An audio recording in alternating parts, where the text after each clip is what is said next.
Ladies and gentlemen, it's good to have you alongside me today. Welcome back to the channel. My name is College Sports Revived, and it's time for more College Hoops 2K Legacy Mode action today, episode number 55.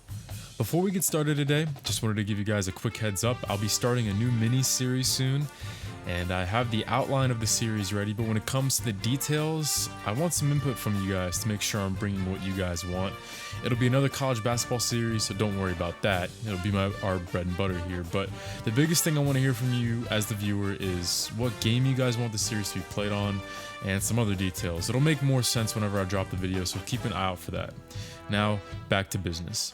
Your Fordham Rams are off to their best start in conference play ever in the series, not only record-wise, but box score-wise as well. 3 A-10 games, 3 pretty convincing victories, which makes it 5 in a row dating back to non-conference play. But the game that really blew me away was that victory over George Washington by almost 20 points. I think that second half was the best half we might have ever played in this series. 3 double-digit scores, the bench played excellent, and we out-hustled their team every second that clock was ticking. There's 13 games left this season, and if we play like that from here on out, I think we can play with anyone. First battle on the ledger for us today is a home face-off against the Hawks of St. Joe's, another very tough team throughout this series. They're actually the defending champs of the conference, upsetting the heavy favorites of the A-10 tournament last season. That would be Charlotte. And while they don't look as tough as last year, they're still one of the 5 undefeated teams in the league here in the 5th year of Rams basketball, Fordham included. So naturally, you guys know what that means. That shrinking list of undefeated A-10 teams will have another one bite the dust today between these two undefeated squads. The Hawks do have a sneaky good resume. You know, it's not a cupcake 9-3. They have a road win against Tennessee, a win against top 10 ranked Seton Hall, who's won a national championship in this series. I wouldn't be surprised if we see them in the postseason with this type of team, especially with a guy like this at the helm. Carl Reeves in the running for A-10 Player of the Year, and the trend of us playing future NBA talent continues here in episode 55. And I remember vividly Reeves being recruited and being a 5-star signee a couple years ago. Pretty crazy to say, but we're finally at the point in the series where we can look back at things like that. And speaking of that, starting center Kashim Badiane, he's someone we heavily targeted back in the first season of the series, but at the last moment he chose the Hawks over Fordham. He'll miss today's game with a back injury though, so they'll be without their starting center. And one more thing to show you guys before we tip it off. Been getting a lot of questions on what sliders I play on. Well, here they are. It's a custom All-American set, 15-minute quarters, game speed 51, player speed 51. I used to play on MOP, but it's just too scripted for me. The CPU cheats at the end of games a lot, so especially close ones, so I bumped it down in difficulty. And in return, you've probably seen if you watch closely, I don't abuse the cheesy parts of the game. Like when we have a full court press, I almost always control the back guy and let my players go for the steals, because to be honest, if I did, I'd probably grab like 20 steals a game if I controlled the press myself. I also try not to spam dribble moves, and I try to play realistically, so keep that in mind if you use this set. But now, it's time for basketball, guys. We'll start episode number 55 on the defensive end. The St. Joe's Hawks 2-0 in the conference, 9-3 overall, as 5'7" Dion Osborne, the smallest player in the conference, is at the controls for this Hawks team, as this one's reversed to Carl Reeves. Who else but Mr. Reeves would get us off and running here today. The 6'4" senior is going to be covered by Pat Park, and I hope we get a break here soon for Project Pat, because he's been having to stick a lot of elite offensive talent in these last couple episodes. So I hope soon he gets a softball, because I feel bad just having to stick him on, all these premier players. But hey, when you're the best perimeter defender on the team, that's kind of what we expect from you. Caleb Netherly now on the next possession on the baseline, finds Reeves again. Too much slack there on defense, let up by Pat Park, but we're going to break this press. Kaya Hendry between the legs, and then a little dump-off pass to Bennett Pinkala. Nice job breaking it and knowing where to be by number 13. However, on the other side of the ball, we got to start to tighten things up. Carl Reeves already with 7 out of the first 10 points. This time we defend him a lot better, but now curling off of a screen is Caleb Netherly. Nice work away from the ball. Their 2-guard now tags us from 3. And Coach Carter calls a very uncharacteristic early timeout. Incensed with how our perimeter defense is getting exposed. Definitely a part of our team that has not been tested like this all year long. Caleb Netherly, this time we shut him down though on the dribble drive, and a nice job by Damian Carter being a step ahead of the opposition, finding Kai Hendry on a dime there, and then he leaves it up to his shooting guard, his trusty two-man, to get it done at the rim. Kai Hendry, look how high he got on that layup, man. Kai Hendry's the type of guy where if you saw him standing in line at the grocery store, I mean, he looks like just like a normal dude, but he sometimes show off some very scary athleticism. Number 44 definitely has some sneaky bounce, as then he gets away from the defense there for half a second, but that's just too much time for Kai Hendry to stop and pop there at the elbow. Nice teamwork there between him and Pat Park. And so, talking about the offense, no complaints from my side of things. They're sharing the ball well, half court and transition, they're doing it all. Let's see if the defense can step up though, especially as some reserves check in, as Dustin Black misses his first shot attempt of the episode, but Junior Battle's there on the weak side to give him a second chance at it, again missing, but again it's number 53 pulling down the rebound. Junior Battle keeps up the momentum of his last couple games. He's honestly been arguably our most productive bench guy over the last handful of matchups. 5 points per game over his last 5 games, and 4.6 rebounds as well, including a lights out 9.6 rebound, 2 steal performance against Pepperdine when we beat that top 25 team. Now he's getting doubled here. He'll kick it out to Black, who tries it again, can't get it to go, but look who it is. Junior Battle with offensive rebound number 3 in as many minutes. Oh my goodness, man. I know Lloyd Hicks has stronghold on the starting center job. That's, no, everybody knows that here if you have eyes, but with playing big minutes like this, especially recently, with Bennett Pinkala leaving next year, who knows? Maybe Junior Battle is trying to fight his way into the starting 5 as he records a rejection there. And let's see if Fordham can find some early offense. It's Nick Jallo inside. Bennett Pinkala coming down the lane with some conviction. Great extra feed by the California native, and Pinkala's got 5.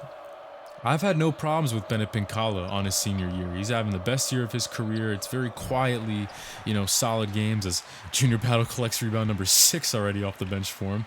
And then now look at Pat Park and Kai Hendry doing work on the break. Nicely done there. It's been all Fordham ever since that hot start by the Hawks. And you can feel the mojo. It's in the direction of Fordham. They have the momentum right now with under 2 to play. And here we are with Carl Reeves, gets a screen, and this one's picked off. Lazy pass out on the perimeter, and Kai Hendry goes behind the back, looks for a teammate. It'll be Lloyd Hicks, doubled. Back out to number 44. He walks into it. Bang! Yes, let's go. Timeout. St. Joe's. It looked like Kai Hendry over these last couple episodes was heading in for a slump, but he had 25 last episode against Temple and then 15 more against George Washington in the blowout. I think he's totally fine. He's got 11 already here in this one. And now the last possession offensively, you would think, for Fordham. Let's see how it goes as Junior Battle again playing big minutes here in the first half. He's earned them. Let's see, Kai Hendry gets a screen. Lloyd Hicks a little bit out of his range. 9 seconds to go. Back out to Hendry. Same spot, same result. Hendry with 16. And with 7 seconds left to go, if we get a stop, we can go into the locker room with all sorts of momentum. Carl Reeves, though, has a way to answer that. Oh, man. Cold-blooded there by the 6'4 senior from Montreal. 33-29, an exciting first half of action. But I think we're outplaying them more by just 4 points. It was looking pretty bad there to start the game. Fordham had given up 13 points in the first 10 minutes, including multiple tray balls, but ever since they called that timeout, Coach Carter got his puppies in order, and they've only allowed 16 points in the final 10 minutes. He'll take that any day of the week. And with this guy going back and forth between him and Carl Reeves, it's been quite the show to watch as Reeves and Hendry go to battle today. Let's see who does enough to put their team over the top. 35-31, Fordham in the lead, 13 minutes left to play, and one of the 5 remaining undefeated A10 teams are in danger of losing that standing. Nice pass there by Caleb Netherly. They're starting to do it on the inside as well, as Kai Hendry crossover, dump off. Lloyd Hicks rattles one home from 12 feet out. The longer we go in this series, the more Lloyd Hicks is showing that ability to stretch it out a little bit.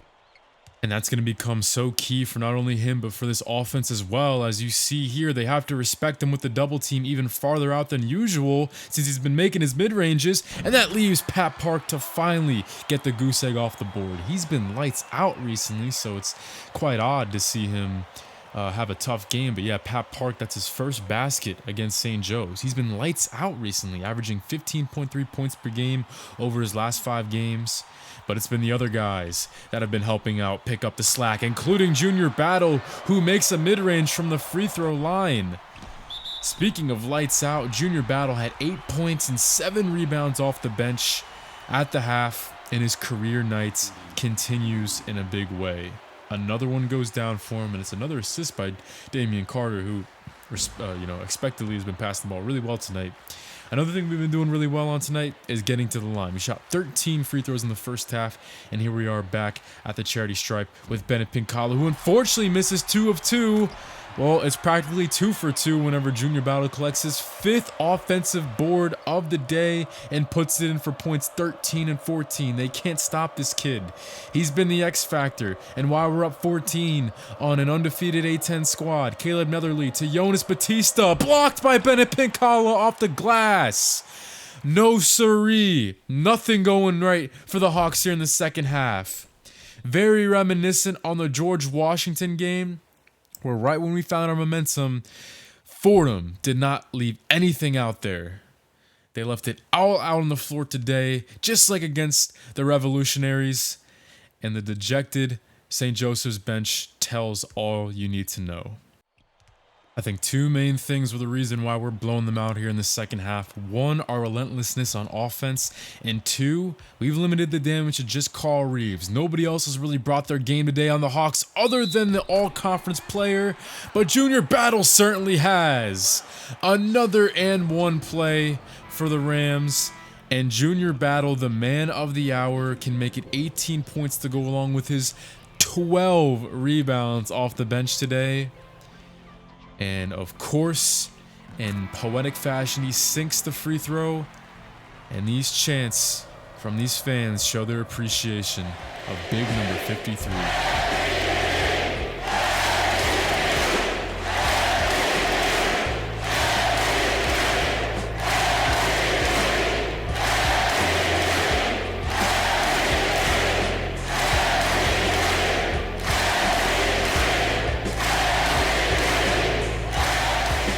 Being the hardest working player out on the floor all day today and dropping a mean double-double off the bench certainly has its fair share of appendages, and grabbing MVP chance from the crowd is certainly one of those things. 18, 12, 1 block, 1 steal, 8 free throws made. That was one thing we did well all day today.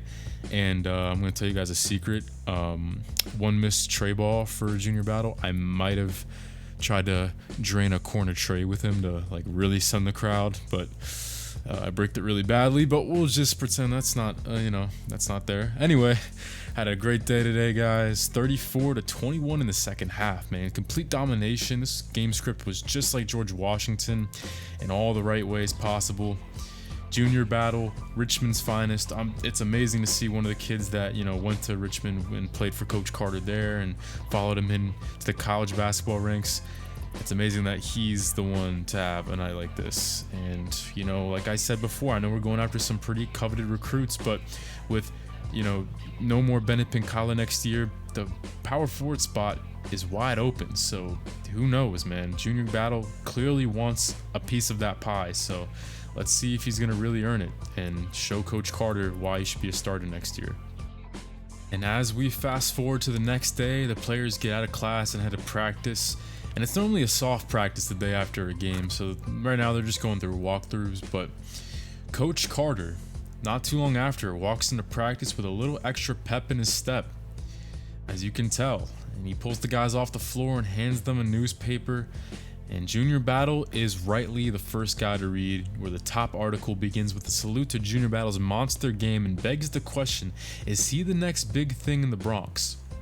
The team reads further, discovering the newest top 25 poll where, for the first time since 1971, when Richard Nixon was president, the Rams find themselves as members of college basketball's top 25.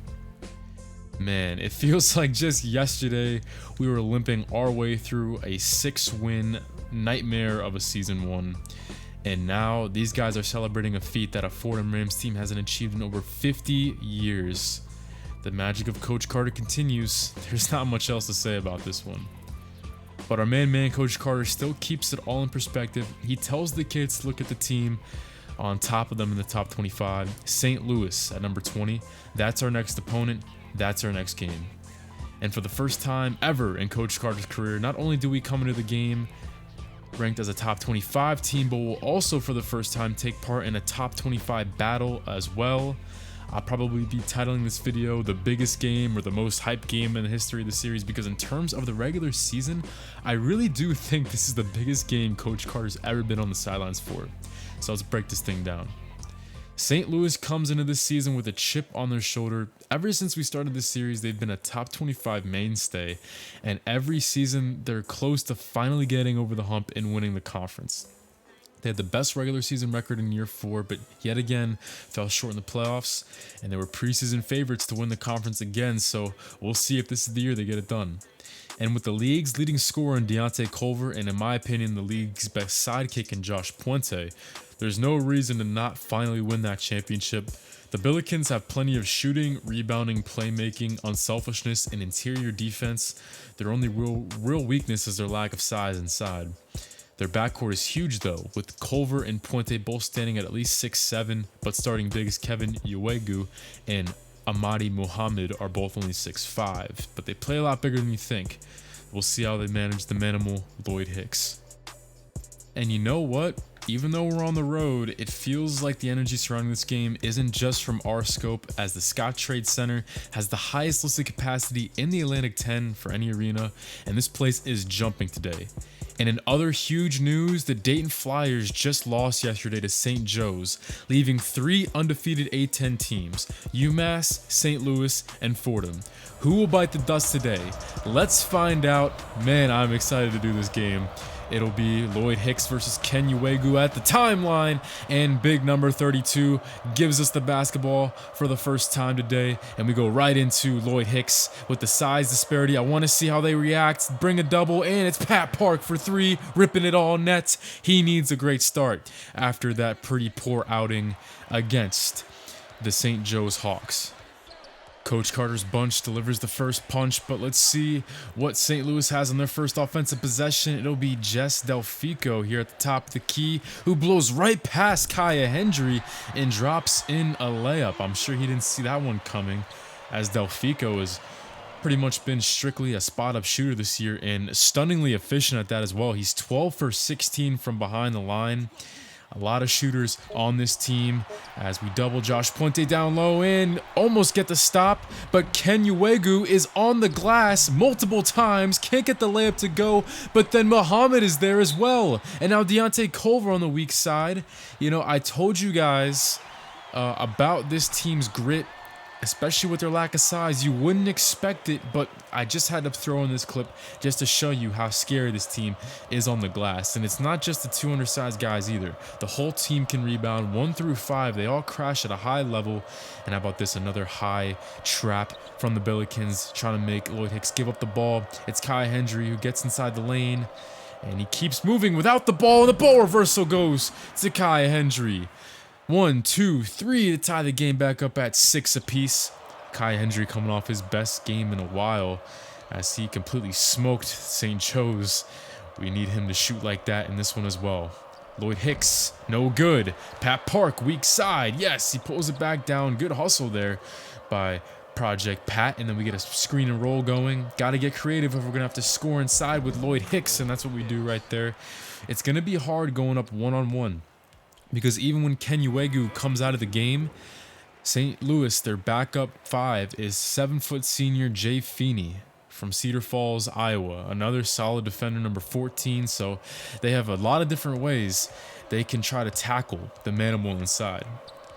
All right, we go all 5 now as the offense is starting to slow down a little bit. All 5 bench players, I should say, and I really hope they have enough offense out there with no starters out on the floor. But with Junior Battle playing like a starter recently, he makes me eat my words as he does what he's done all episode. Grab an offensive miss and put it back in for 2. Got that first bucket we've been looking for a couple minutes now. And St. Louis will honestly try to do the same. They've gone kind of cold here too as the southpaw, Culver, Jays, fires and gets Dustin Black napping a little bit. He still played good defense, but this kid's got NBA range. You got to be in his pocket at all times. He's got 10 out of the Billikens' first 18 as Timo Cruz misfires, but then keeps his head up though. He didn't put his head down after the miss. He makes a nice extra pass, and we get 3 anyway.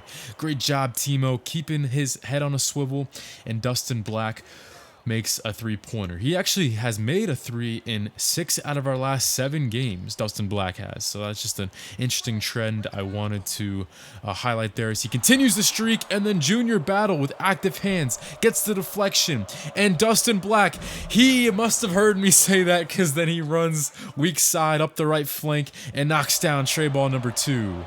We are neck and neck with the number 20 team in the country. I don't want to get ahead of myself, but man, if we can hang with these guys and even beat them on their floor, then it's got to beg the question, who can't we beat? Oh no, though, we get caught napping a little bit there. That was on me as well. I was already fantasizing about beating these guys. We still have a half and more to go. Nice pass by Jess Delfico, but Damian Carter, how about this aggressiveness? I want to see more of this from Damian. I know we all rave about his passing. He's an excellent floor general. He's 3rd in the conference as an underclassman in assists, but he's also an underrated scorer, 8 per night. And how about Coach Carter looking on at his son like a proud dad? But he's got to contain himself, man, because, you know, he treats his son just like any other player. He's very tough, but he's very fair. But he had to clap it up for that one because that was a beautiful move. 31-30 as the Billikens looking to go 2 for 1 here at the end of the first half. Damian Carter wants none of that, though. He picks up theft number 2 and gets it inside a Junior Battle, and the height mismatch. No hesitation, right over that left shoulder. Battle again scores.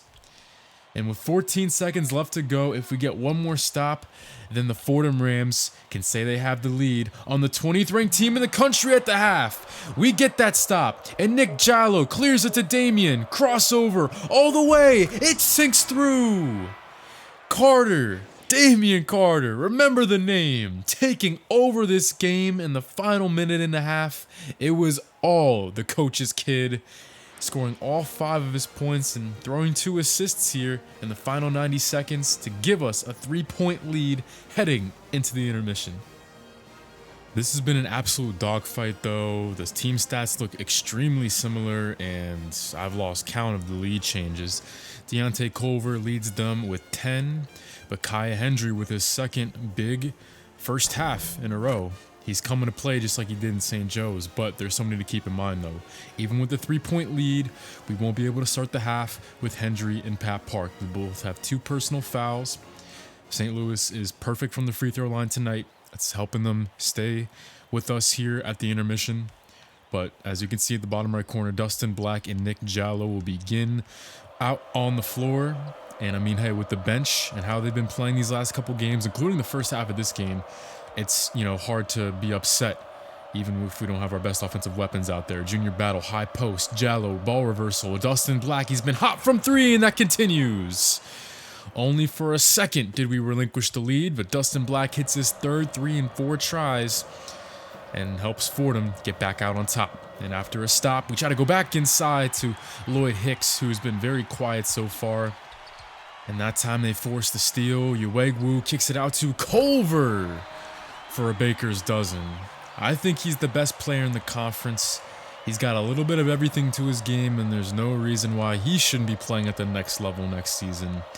Culver, man, what a player. Jallo, though, then goes to Lloyd Hicks, who makes something out of nothing.